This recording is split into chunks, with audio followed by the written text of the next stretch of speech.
Ici Nicolas Karabatic. Ici Thierry Omeya. Ici Daniel Narcisse. Alors ici Jérôme Fernandez. Bienvenue sur la radio Talk and Sport. C'est un peu ce que j'avais dit au début de la compétition. Je pense que moi, on me positionne un peu comme un remplaçant de la base arrière. Donc aujourd'hui, on l'a vu, je suis rentré, j'ai fait toute la deuxième mi-temps. J'ai joué d'abord arrière gauche pour que Nico joue un peu sur le poste de demi-centre. Et puis quand Timothée est rentré sur la deuxième partie de la deuxième mi-temps, moi j'ai dû passer au centre et mener le jeu. Mais bon, c'est pas grave, tant qu'on joue, qu'on gagne, après, moi, tant que j'ai du temps de jeu, après ça me convient. Ça vous permet de prendre confiance ce genre de match? Ouais, c'est sûr. Quand on joue contre une équipe un peu fatiguée et que même si on est un petit peu moins bien que d'habitude, on arrive quand même à trouver des solutions et à mettre des buts. Voilà, ça fait du bien au moral. Et comme j'ai dit, je pense que là, on est tous rentrés dans la compétition. On a eu tous du temps de jeu, même Timothée aujourd'hui. Donc c'est super parce que ça veut dire qu'à partir de mardi, on va pouvoir compter sur tout le monde. Et un petit mot sur la performance de Daouda Karaboué. Daouda était très bon. C'est vrai qu'en deuxième mi-temps, la défense était peut-être un peu mieux en place. Les joueurs monténégrins avaient plus trop de jus et c'est vrai qu'ils avaient du mal à trouver des solutions claires. Mais bon, Daouda a fait le taf, comme on dit, et c'est bien parce que voilà, ça prouve qu'entre hier et aujourd'hui, lui aussi, il est rentré dans sa compète et qu'on peut compter sur lui pour le reste. D'accord, merci. Oui et non, c'est vrai qu'on a senti ces joueurs monténégrins assez fatigués. Et dès la 15e minute, déjà, ils n'avaient plus trop de gaz et on a réussi à faire la différence. Mais sur les 15 premières minutes, il y a eu encore beaucoup d'approximations en défense. On a marqué pratiquement à chaque attaque, mais on prenait but sur but. Heureusement que Thierry est intervenu à plusieurs reprises pour faire l'écart.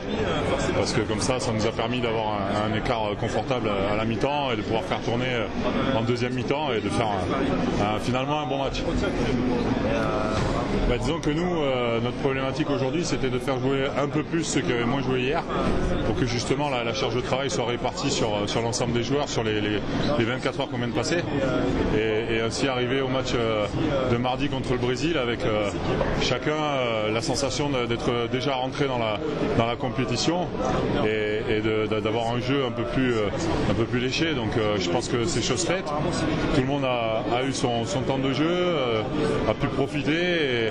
Et bon, il y a eu des choses bien, des choses moins bien, mais en tout cas, je pense qu'on est tous prêts à en découdre pour la suite de la compétition.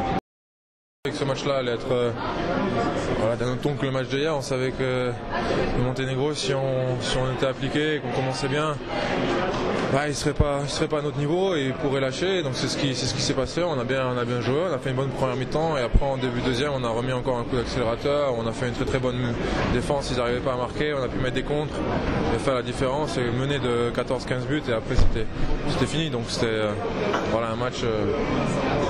Ça fait un bon entraînement quoi. Ça fait toujours du bien d'avoir des matchs un peu plus faciles.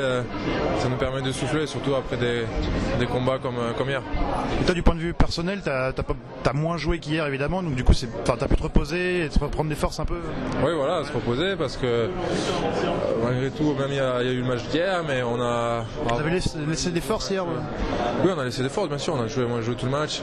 Après, on a joué les 2 matchs de préparation aussi. Il y a pas très longtemps, il y a 4-5 jours, donc ça enchaîne.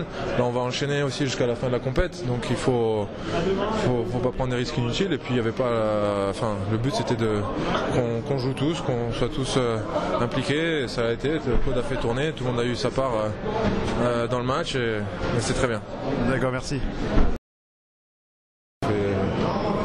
Depuis le début de la prépa des jeux, je fais tout pour être performant parce que je savais que ces 2 compétitions-là, c'était mes dernières compétitions. Donc moi personnellement je me trouve plutôt en forme, on commence à régler 2-3 petits détails pour rentrer le mieux possible dans la compétition.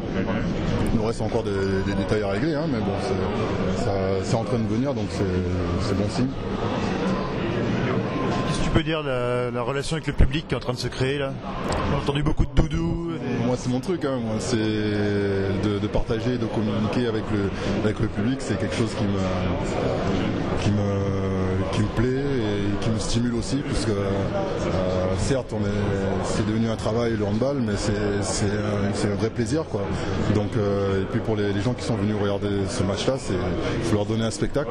D'abord bien sûr le résultat, mais si possible leur donner un spectacle. Donc moi je suis toujours ok, toujours partant pour ce genre de choses. Est-ce que vous avez un peu l'impression de jouer à domicile là, sur ces 2 premiers matchs? Il y a quand même du monde dans les tribunes. À vrai dire, oui, c'est vrai qu'on a quand même ça aide d'être à domicile avec tout le public qu'il y a.